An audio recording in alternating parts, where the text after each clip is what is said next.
Hello, and thank you for joining us this morning for this webinar hosted by Macmillan International Higher Education. We've got Julian Kirchherr, the author of the Lean PhD, with us this morning. He's going to share his innovative approach to the PhD process. So before I hand over to Julian, I've got a few practicalities to go through. So firstly, all attendees' microphones are muted throughout to maintain the sound quality. Questions are welcome, and Julian will stop at various points throughout the webinar and call for those. If you could please direct them to the chat area of the software, and we will answer as many as we can in the time frame. And if you'd like to listen again, we'll be sending around a recording of the webinar shortly after the broadcast. Okay, so without further ado, over to Julian.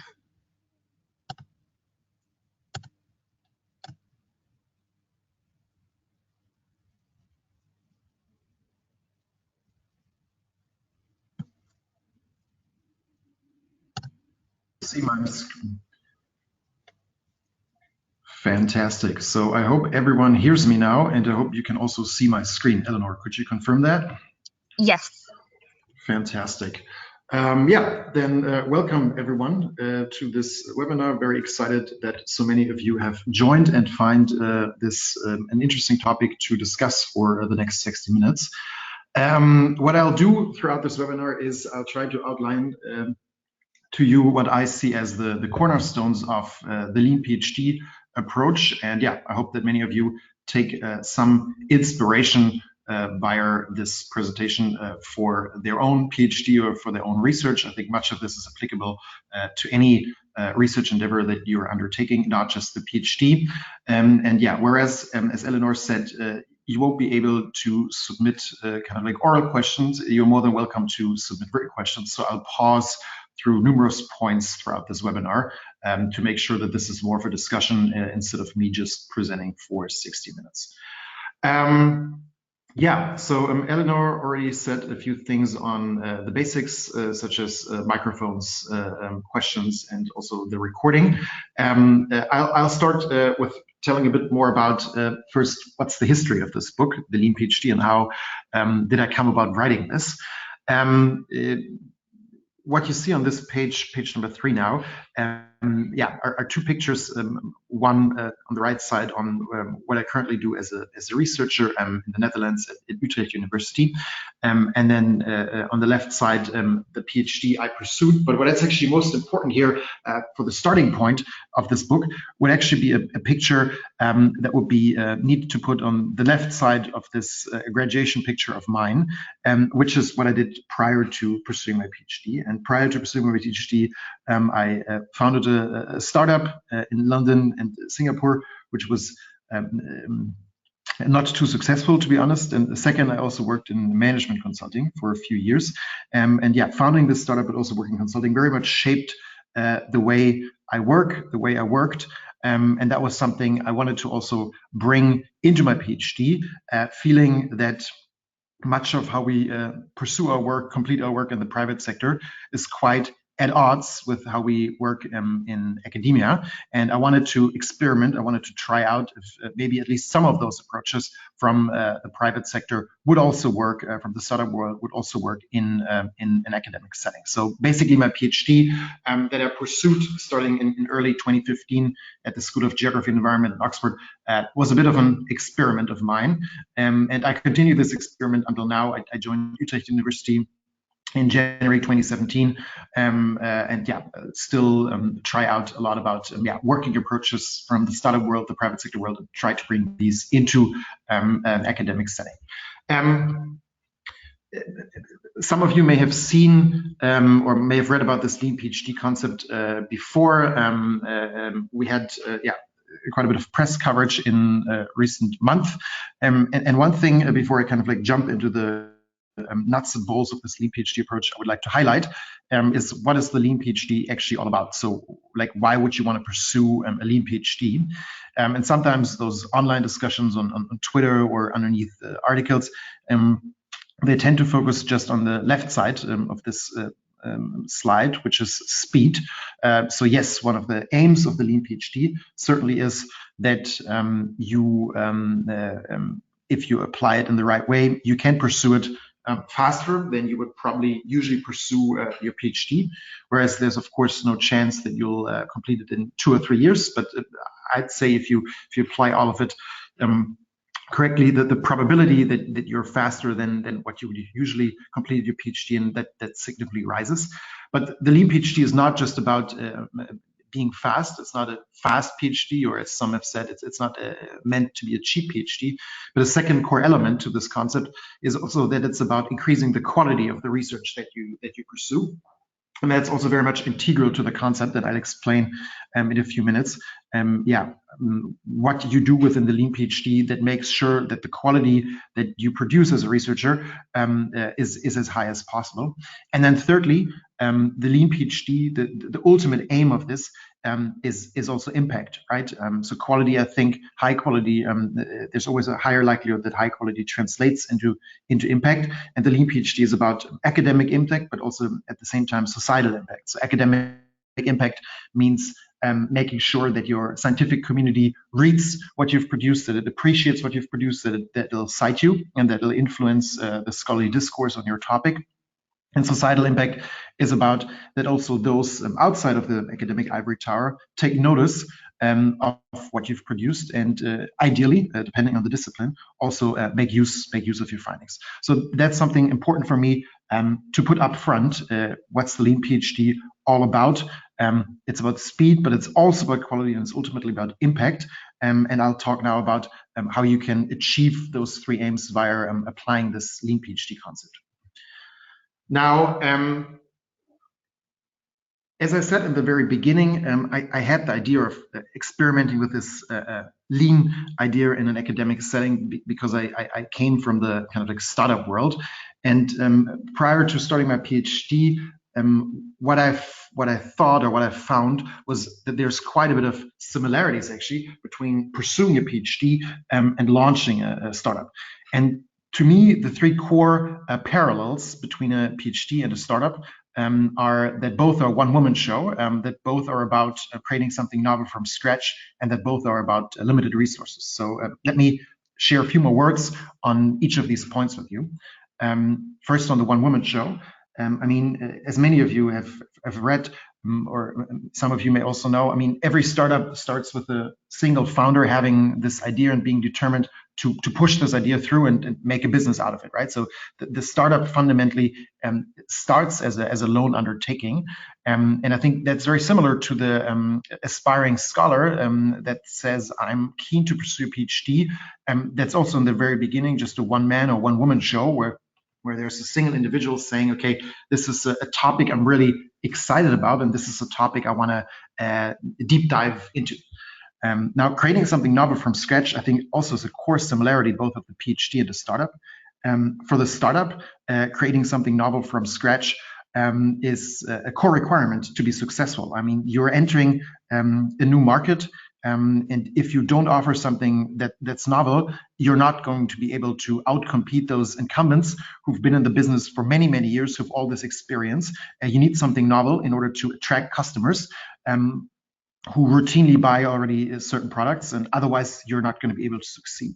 And I think that's a very similar story with a PhD. No matter what university you're in, if you look into the requirements of being awarded a PhD, that one core requirement that really cuts across all universities is that in the end of the day, you need to have produced original novel knowledge, right? So you also need to have contributed to the body of academic knowledge, and otherwise you won't be awarded this PhD. And then thirdly, it's limited resources, right? I mean, creating something now from scratch, it's really difficult, and I think it's even more difficult for those startups and PhD students.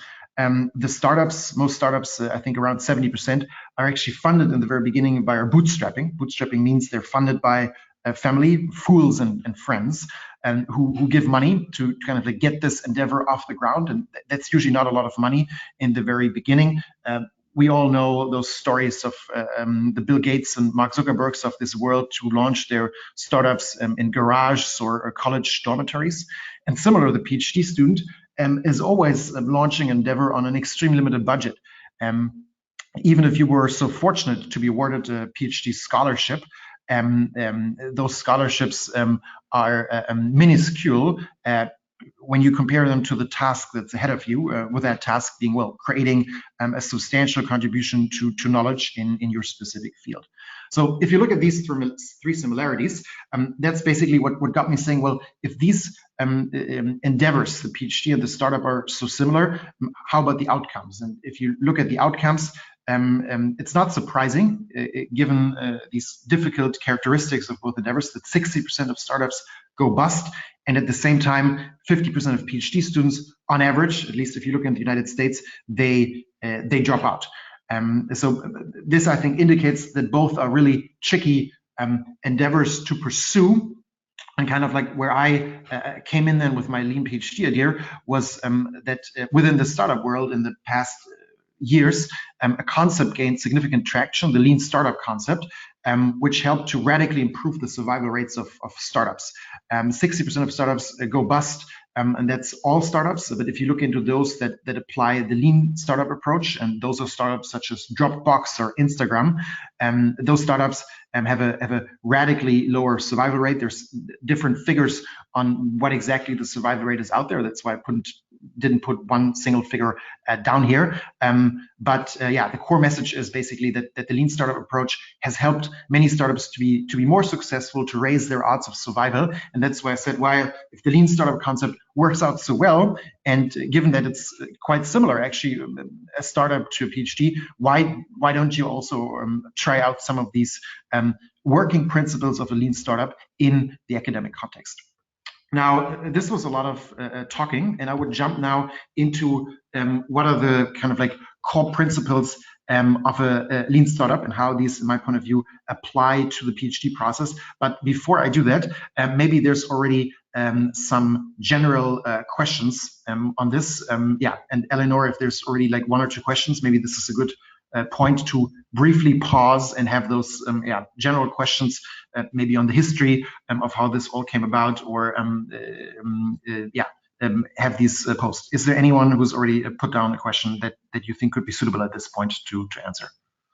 Yeah, I have a question on, do you think this method applies better to some fields than others? Yeah. That's a question I've discussed quite a bit in the past month already. So my core take is that the core principles that apply for the lean startup approach, they also do apply for all disciplines out there. Whereas I'd say that there's some disciplines where it's more tricky to apply it than others. To give you one example, I think if you're a PhD student in the humanities and you're pursuing a PhD on medieval history, for instance, I think it's a lot more tricky to push societal impact as an outcome of your PhD than if you're in a very applied field such as economics or business administration. But even if you're in humanities PhD, I think it's possible to apply all of the principles I'll outline in a minute, and also go for all of the aims, including societal impact.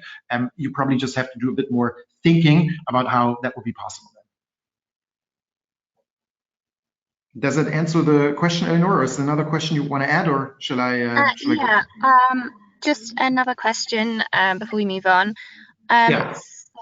Frank Carver says, it's common to start a new startup after one has failed, but this is very hard with a PhD. Should this affect lean approaches? Yeah, so that's a great question, because this is something I haven't covered in the presentation, but I covered in the book. So you're very right that the lean startup is also a lot about fail fast, right? And once you've failed, just launch the next endeavor and try to be successful with that one. I actually think that's also possible within the PhD process. And actually, I did so throughout my own PhD. In the startup world, that's called pivoting, right? Pivoting means don't change the team that's trying to launch a startup, just change the idea you're pursuing. And what happened throughout my PhD, for instance, was that in the very beginning, I wanted to work on socioeconomic impacts of hydropower dams. and I spent the first 9 months researching socioeconomic impacts of hydropower dams until I realized, also my assessors and supervisors realized, that this was a field that was already so well researched that would be very difficult to actually find a gap that's large enough to justify that in the end of the day you're awarded a PhD for the contribution of knowledge you've made. So what I did after around 9 months is I sat together with my supervisors and my assessors, and I said, okay, I realized my first topic that I wanted to pursue, it doesn't fly as I thought it would fly, but here's a new topic related, but a bigger research gap, and that's anti-dam movements, kind of like social movement literature. And we discussed it through, looked at the literature, and my assessors and supervisors agreed that this would be a topic that's more suited to really make a substantial contribution to knowledge. And after 9 months, we then jointly decided to abandon my initial topic and jump onto this new topic. There were synergies, so I could still use quite a bit of data I had collected in my new topic, certainly not all of it. But yeah, I kind of I pivoted. I launched a new PhD topic within my PhD. And in that sense, I think I also applied lean startup principles, which are about try to fail fast and then go for the next topic and for the next theme, for the next idea that may work out. Okay, thank you. Shall we move on? Yeah, let's move on. And I'll quickly talk about 3 core principles of a lean startup. The 3 core principles of a lean startup are end user orientation, the minimum viable product, and rapid prototyping. So end user orientation is really the starting point of any lean startup. The core idea there is that everything you do within your startup is focused on the end user. So it's focused on the customer, on the individual that will actually purchase your product in the end. And you really try to cater your product as much as possible to those needs. And how do you do that? With what you do that, that's second, minimum viable product. So the core idea in the lean startup approach is that you throw out a product that has the basic features of what you envisage to be your core product that you sell, basically, as early as possible, in order to gather feedback from the end user and then tailor your end product, the minimum viable product, based on that end user feedback, right? And this kind of collecting feedback is number 3, rapid prototyping. So the idea here is that you put up the minimum viable product as soon as possible, once kind of the core features of it are visible, and then you collect feedback again and again and again, rapid prototyping, until your product becomes something that totally caters to the needs of your end user, and that really is something that the end user immediately picks up, right? And now some of you may say, well, haven't companies always worked like that, or haven't startups always worked like that? And the answer really is no, because oftentimes the typical approach for a startup would be that you would kind of lock yourself for 6 or 9 or 12 months in a room, do a lot of market research, build a very complex business model, and develop plans of what you're going to do the next 5 years. And then maybe after 9 months or 12 months, you kind of go out there and start talking to your customers, right? Lean startup approach is radically different to that. Lean startup approach says, don't build business plans for 9 or 12 months. Don't overanalyze, but just say, okay, what's my idea? And try to put out a prototype of that idea as quickly as possible.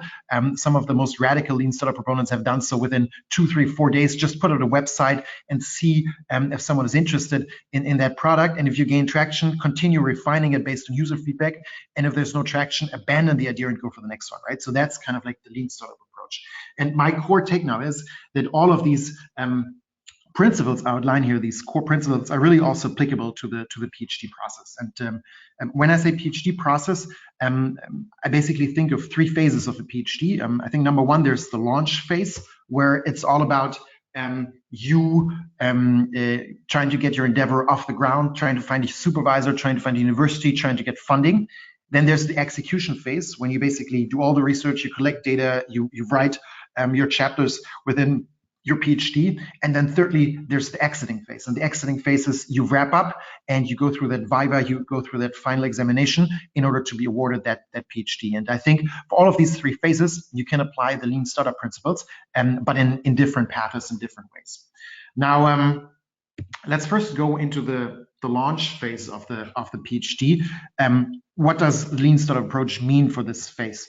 If we go through the principles again, end user orientation, in my point of view, the end user in your launch phase really is your supervisor.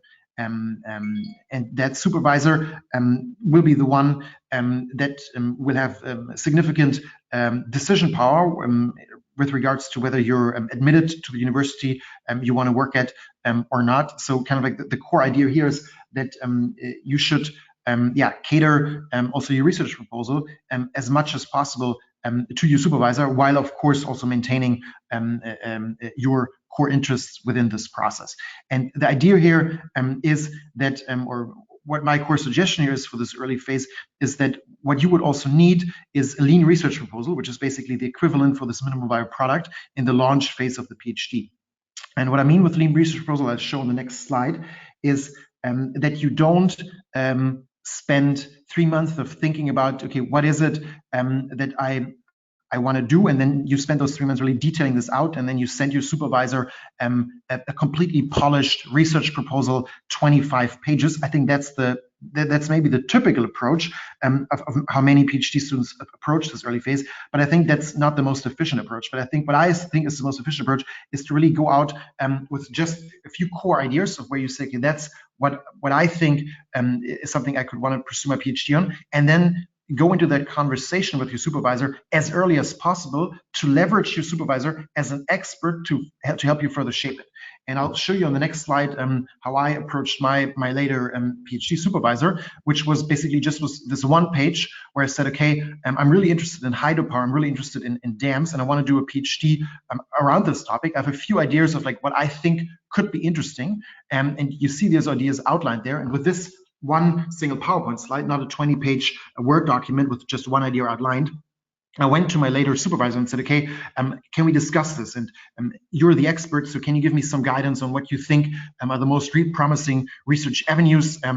What do you think also is interesting? And then I basically used that first conversation to narrow down my interests with the expertise of my later supervisor. And then based on that, I developed a first draft of my PhD research proposal, which I then also iterated again with my supervisor. So I basically leveraged my later on supervisor, and it's been a very, very successful collaboration in the past years, very early on in the process, and made my later on PhD supervisor my ally in helping me kind of like find my path into concrete research questions. And that's rapid prototyping, this early phase of the PhD, launching the PhD, really leveraging your later on supervisor, leveraging her or his expertise, and then also, of course, going beyond that, right? So other individuals you could test your prototype with, your lean research proposal, our friends, our family, and maybe all the other scholars that you know that work in the field. And my core takeaway would be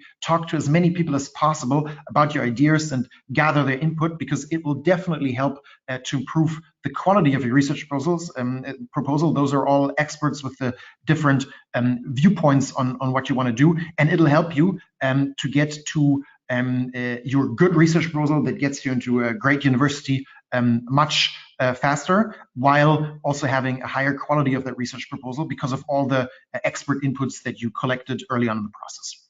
Now that's kind of like launching the PhD, looking at the time, Eleanor, do we have like 1 or 2 questions maybe on what I now said about the core principles of the lean startup approach, but also about how to apply this to the launch phase of the PhD? Okay. I've got one question that's a little bit more general. It says most PhD students have taken a break from their PhDs at some point due to workload of PhD or barriers. Will the lean PhD help this?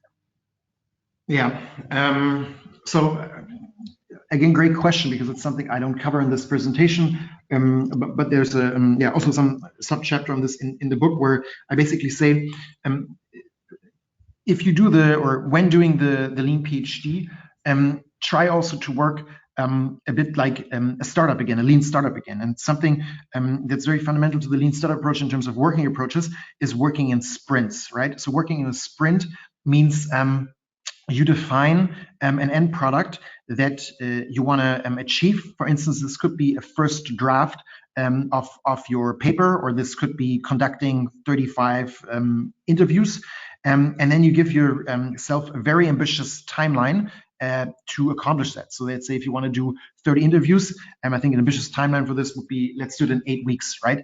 And then during those 8 weeks, you really power through, and every day you check how fast have I got with reaching this goal. But after those 8 weeks, it's about managing your energy and not your time. So you've done this sprint, you've kind of like exhausted yourself, pushed really hard to reach that goal, but then you also need to re-energize yourself, right? And re-energizing yourself can mean that after you've accomplished this goal, your sprint, that you take a break and that you do something completely different, but you make sure that kind of like your batteries are loaded up again for the next sprint, right? So always working in these kind of like sprints and products is very fundamental to like working like a lean startup. It's also something I did throughout my entire PhD.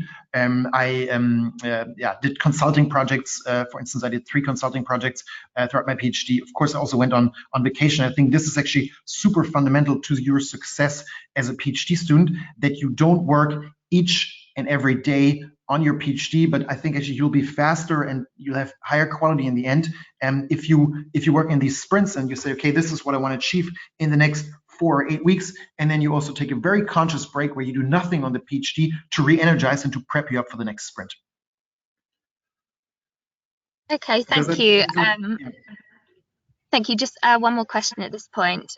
So we have one attendee who says that they recommend this approach to students they support at PhD level, but they find it's blocked by their supervisors who want the traditional 25-page approach. How do you suggest they overcome the traditional approach? Yeah, so again, excellent question. I think a core obstacle in implementing this lean PhD approach indeed is the culture we have in academia, which is a very conservative culture, which is a culture that says, well, this is the way PhDs have been done for the past 500 years. Why do you want to do it differently? It's a proven concept, and that, to be honest, is very difficult to argue against, right? So if you look at this slide, it doesn't say the supervisor, but it says the early career supervisor. I think if you want to really go lean in your PhD, it all comes down to finding that supervisor that's innovative and that's willing to go down this route with you, right? So you need to have someone that's actually willing to provide all the feedback that you need throughout the lean PhD, and that's keen in kind of like working this style. And my core suggestion here would be, I think there are academics out there where no matter what you do, it'll just be super difficult to convince them to go down this route. I think you should nevertheless try. But the easiest, I think, in terms of going lean throughout your PhD is to very early on figure out if you think you've identified a supervisor that is also keen to kind of like try out this approach.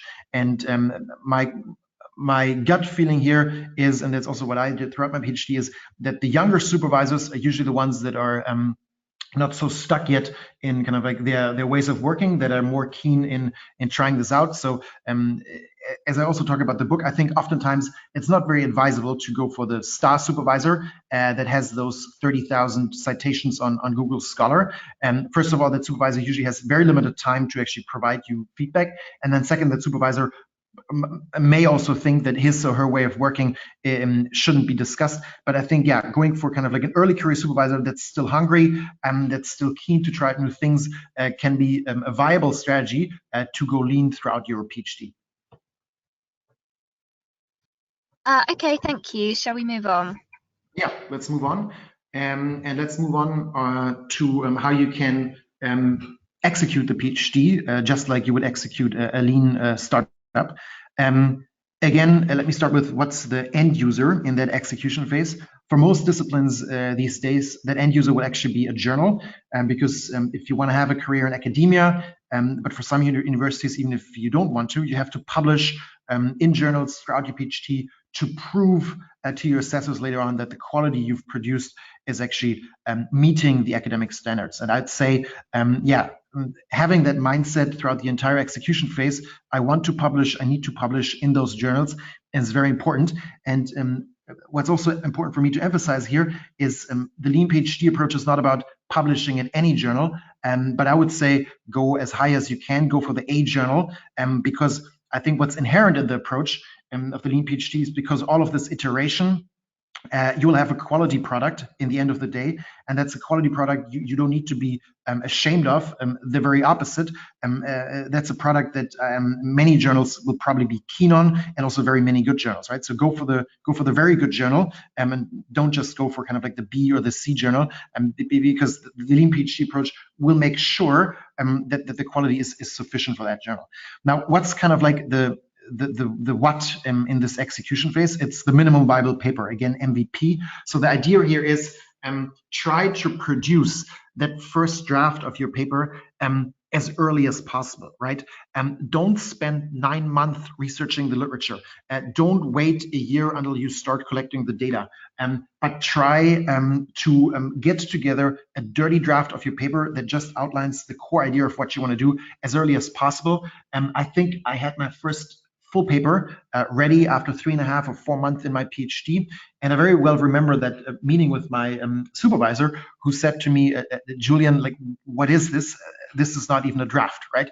So that's embarrassing for a second, but in the end of the day, it helps you because my supervisor was still willing to provide tons of feedback on that very early draft, which was super helpful. I probably would have I definitely would have never gone into the direction I then went into that quickly. And just a few weeks later, I could present something that was a lot more polished than my very first draft. And that paper then was published, I think, 13 or 14 months after starting my PhD, because I had gotten that first draft out there so rapidly. And it's now a paper that has been cited, I think 25 times already in the past 2 years.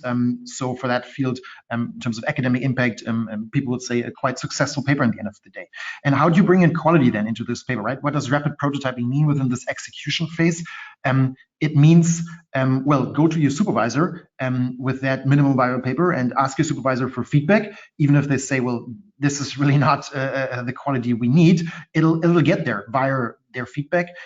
Also, add other scholars to your paper endeavor, experts, for instance, on a particular method you're adopting it. Your supervisor may not know that well. Experts on a specific theory you're adopting. So bring in those experts that really add to your endeavor, get their feedback as well to make your paper better. And then I think very important are also conferences. I call this rapid conference prototyping. Go to as many conferences as possible to present your work and collect feedback from the scientific community. You'll always get excellent feedback, comments you haven't thought about that will help to boost the quality of your paper. And I think throughout my PhD, I went to almost 20 different conferences, and I would recommend anyone to really go to as many as possible, because it'll always boost the quality, and at the same time, it also makes sure that the academic community is aware of your work, and that's a precondition to also have academic impact, right? So that's really core to execution. And then lastly, in the beginning, I talked about the Lean PhD is also about societal impact. So something I would recommend here is also consider if there isn't also a practitioner you could add to your paper endeavor. A practitioner that you could make co-author of your paper, that then also provides feedback to this paper on a regular basis to make sure it's not just academically relevant, but it's also practically relevant, right? And I think that win-win you can often realize, but we don't realize in academia because we're kind of like just being in our own academic bubbles. Also throughout my PhD, I had folks from the World Bank, for instance. I had anti-dam activists comment on my paper. I have one anti-dam activist actually co-published a paper with. I collected data with him. And this paper, I think, would have never looked like as it looked in the very end of the day if this activist wouldn't have provided so much kind of like feedback and insights from his very specific perspective of what's happening outside the ivory tower. So that's also something I can just stress again and again. Think about practitioners out there that may also be able to help you boost the quality of what you're doing there. Yeah, so that's kind of like execution. Eleanor, do we want to have another 1 or 2 questions on this? Let's have a look. Also happy to move on if you want. Yeah, I think we're happy to move on at this point. Okay, fantastic. Yeah. Yeah, so it's the execution phase of the PhD then, and as I said before, the target is always the journal, the A journal, and maybe a final comment on this execution phase then, which is I think one of the allies that I didn't put on this slide are actually within the journal, right? So oftentimes we as academics we tend to perceive those reviewers as our antagonists. We see them as obstacles in terms of getting published. I would disagree with this conceptualization. I would say actually also the reviewers from the journal, they're also colleagues, academics, scholars that can help you improve the quality of your work very significantly, right? So one of my core suggestions here would also be don't submit a paper that's perfect to a journal, even an A journal, because the very job of a reviewer is to provide you with feedback, right? Even if you have really polished your paper as much as possible, collected endless amounts of feedback, there will still be comments on your paper. And if you submit to an A journal, there will always be major revisions in 90% of the cases in the first round and probably also in the second round. I mean, that's just how these journals work. They have reviewers to provide you with feedback, and knowing that, don't try to be perfect, right? Don't be a perfectionist when you submit that paper, but try to have a good enough version and minimal viable paper that goes to that journal. Take into account you'll get comments in any case, and then once you get those comments, be happy about them, because they will further help you in most cases to push the quality of your work, right? And I think that's also something important where you can save tremendous amounts of time if you don't try to be perfect the first round, but put out something that's good enough, put out something where the idea is clear, and a good reviewer, a good journal, when they like your idea, when they think the idea is original, when they can see the promise in your paper, they will take you through those 2 or 3 rounds of revisions to make sure it is then also to the very specific standards of the journal, right? So that's also something I can't stress often enough. And again, I know this is oftentimes difficult to push through with many supervisors, because they say, well, no, we can't submit this paper yet. There's this one section that isn't perfect yet. I'd say it doesn't matter, right? I mean, use the supervisor, use the reviewers of the journal to help you make that section perfect, especially if you're stuck. And also, I think even if you get a rejection for a journal paper that you've submitted, because maybe you haven't hit that sweet spot of good enough, but it actually wasn't good enough when you submitted it, it's not the end of the day, right? Also, one of my early papers I submitted too early. It wasn't good enough, so I got a pretty harsh rejection from the journal. I think all 3 reviewers said that paper was really not good. They all rejected it, but at the same time, when they rejected it, they provided excellent feedback to me, and then I completely rewrote that paper within, I think, 8 weeks. And then I submitted it to one of the best journals in the field then, so really kind of like an A+ journal, and they loved the paper. The reviewers loved the paper because of all the great feedback I'd gotten from the previous journal. And I think within 4 or 5 months, which for social science standards is really quick, that paper was published, and it's now one of the papers I'm most excited about, I'm most proud of. And that's also thanks to the great feedback I got from that first journal, from the 3 reviewers that trashed it, and I also put them into the acknowledgements, thanking them for their contributions to this work. So much on execution, and let me then jump to exiting the PhD. As I said before, the exiting phase of the PhD is really when you kind of like wrap up everything. If you have a paper-based PhD, that'll mean you kind of like write your introduction, write your conclusion. Maybe you have to write an additional literature review or some comments on your methodological stance. And within those, this final phase of the PhD, really the end user you have there are your examiners, right? They're the ones in the end of the day that decide do you get awarded the PhD or not? And again, the lean PhD approach, because of the lean startup approach, then says think about those examiners early on, right? Be strategic about who will be your examiners. There's oftentimes a chance that your supervisor will have a say in who those examiners will be. So really kind of like share your thoughts on that. do choose examiners where you've really built on their work. I think that'll always help. Do choose examiners you've maybe already met at a conference. So choose people close to you. Don't make your life super difficult. But at the same time, of course, also choose examiners where you think they'll be able to provide excellent input on your PhD. Because again, your examiners in the lean PhD approach, they're not your antagonists. They're your allies, and they're the ones that can help you to further improve your research.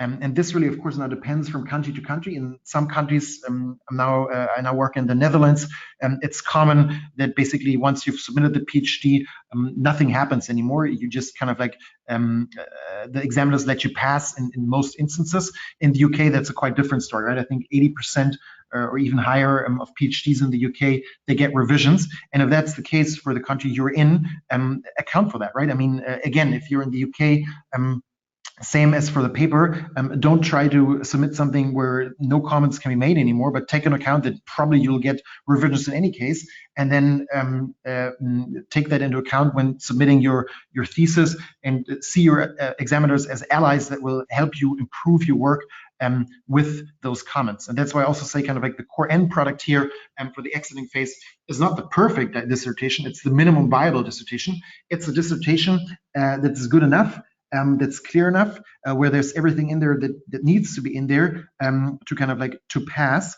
But at the same time, it's also a dissertation that asks for additional comments, ideas and suggestions for improvement in order to, take that dissertation to the next level, right? And the minimum viable dissertation then, of course, is not what you get the PhD awarded for, but it is what in the UK, for instance, you would enter your examination with.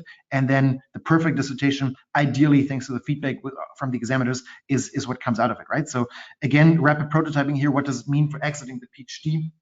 It means aiming for revisions. Don't go in there saying, okay, guys, it's the end of the world, even if I get minor revisions, but say, I'm very much looking forward that someone will now read the 250 pages I've written in the past 2, 3, 4 years. They'll read it in detail. They'll provide helpful comments, and they'll help me further boost my thinking on this topic, right? So the examination in the Lean PhD, it's an opportunity to again take your work to the next level, to improve its quality, and then by improving its quality, also improve the likelihood that your work will have impact. So this is it on kind of like the exiting phase, Eleanor. And should we take another 1 or 2 questions if there's any, or should I just go on? No, we do have a few questions here. So I've got a couple of questions about the literature review. So one person says, how would you use this methodology in finding relevant authors and reading through the massive amount of literature? Yeah.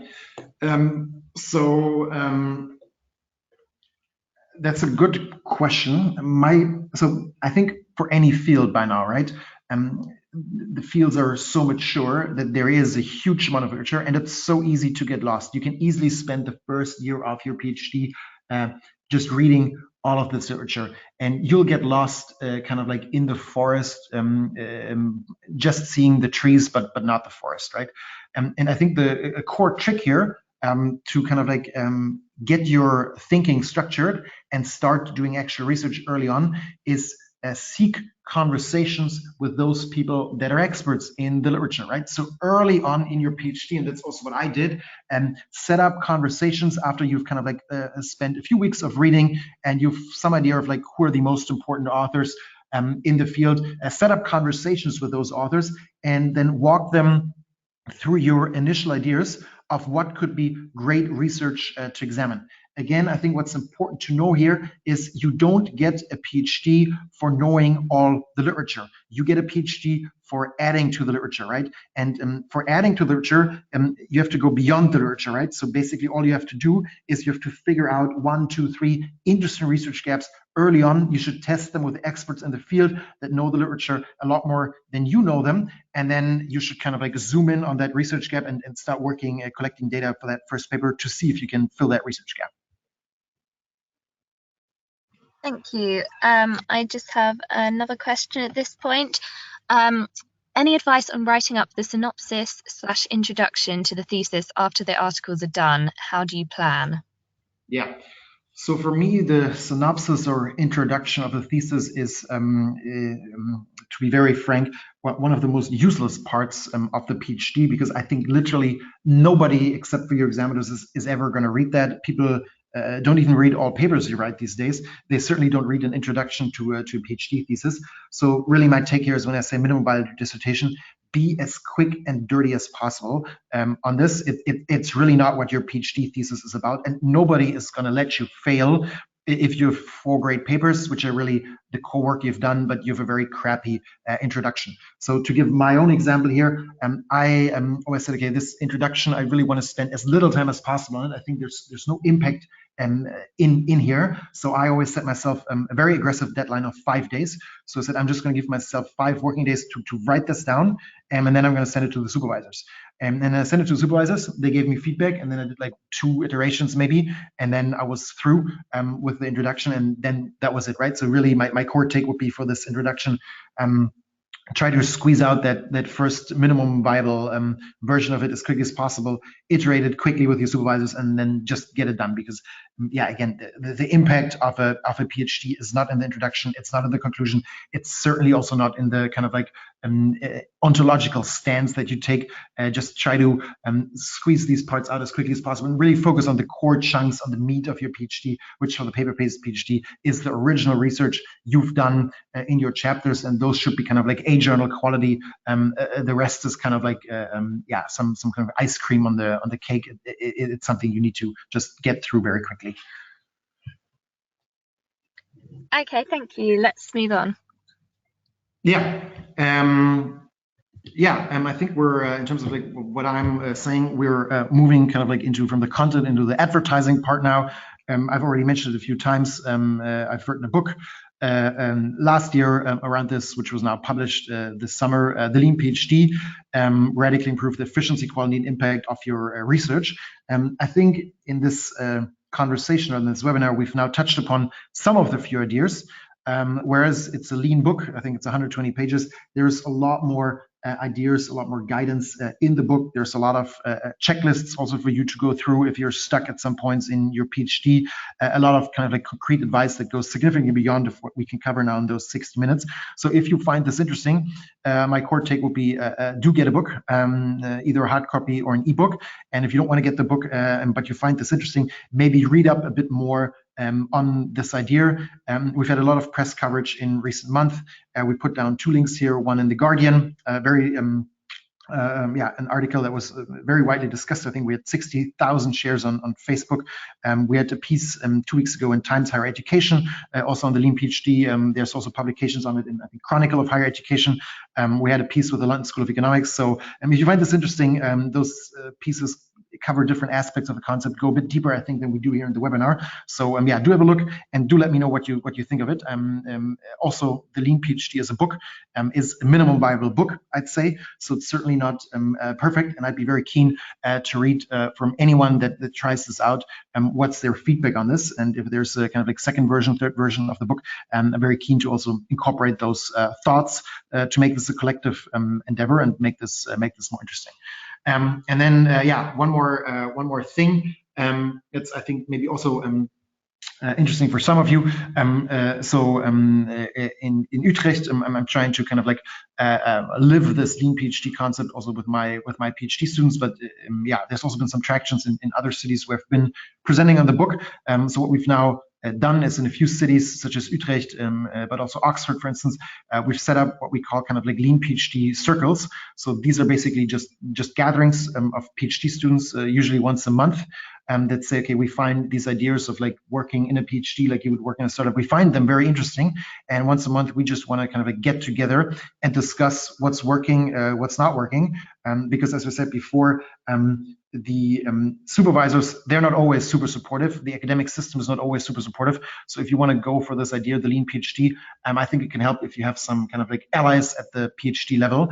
If you also think kind of like for your city, if you're a PhD student, this could be something cool to set it up, do send me an email. I'll send you some introductory materials of like what you could do to kind of like set this up if you find this interesting, if you find this cool and exciting, and very happy to also connect you with those those that have already set up those Lean PhD circles in other cities. But also, if you have any other kind of like questions, comments, my email address is here at the bottom of the page. Do reach out to me at any time. Very happy to enter this conversation with you. And as I said, I mean, the evidence of the Lean PhD is at this stage very anecdotal, right? It's n equals 1. I tried this out. I think for me it worked out quite well.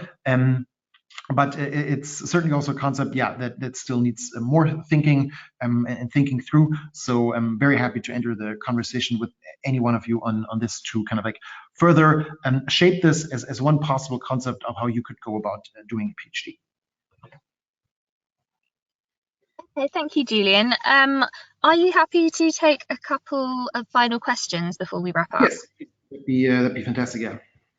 Okay, I've got one here. Have you considered if this is relevant to professional doctorates also, or if there are points that do not translate? Yeah, I very much think this fully applies also to professional doctorates, maybe even more, because I think for a professional doctorate, naturally, you would want to have that. You would have that practitioner on board of your paper team, for instance, and that practitioner is you yourself, right? But again, I think for any of those ideas, maybe you could even say that the Lean PhD naturally fits the professional doctorate, because the sprints I mentioned early on, where you basically work for 8, 9, 10 weeks, and then you take a break. If you work in consulting, that's perfect, right? Because in consulting, you're project-based, so you can work for 3 or 4 months, then you take a break, work again for like another 2 or 3 months on your PhD, and then you jump back into your concept. So I think for that industry, it's a natural approach to pursue, but also for other industries where you kind of like go part-time, take the Fridays off to do a PhD. I see no reason why you wouldn't be able to also apply the core ideas of this concept in order to kind of like get you going and accelerate your PhD journey. Okay, thank you. And final question. One attendee is interested in what you think about calls for slow science, because your approach seems to be trying to work within the fast-paced way that science is produced these days, but many people are critical of that. Could you rephrase the question? So the slow movement within academia, or what? Yeah, slow science, it's slow science. Yeah.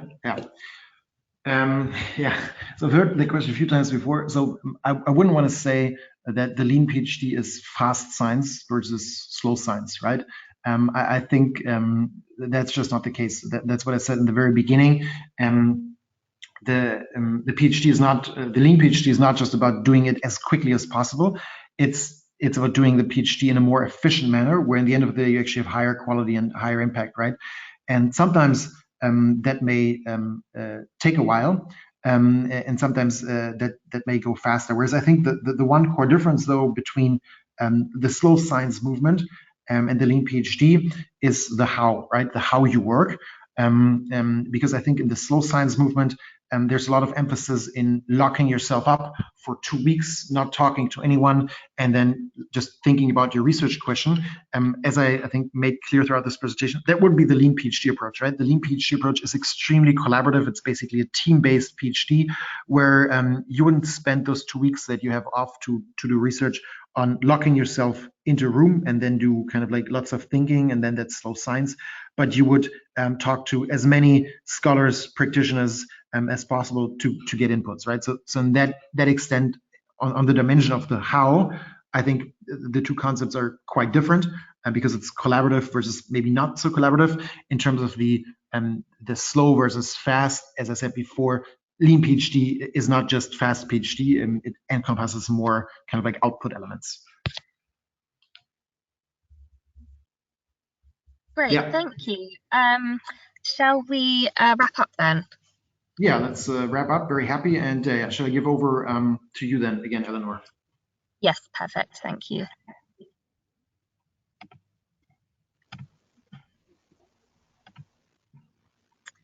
So thank you everybody for attending, and thank you very much to Julian for the webinar and answering lots of questions there.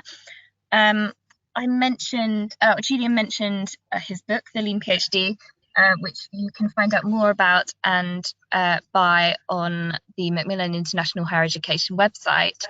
And we are offering a special discount for webinar attendees, 30% off the Lean PhD and other titles in our research skills series with the code LeanWebinar30.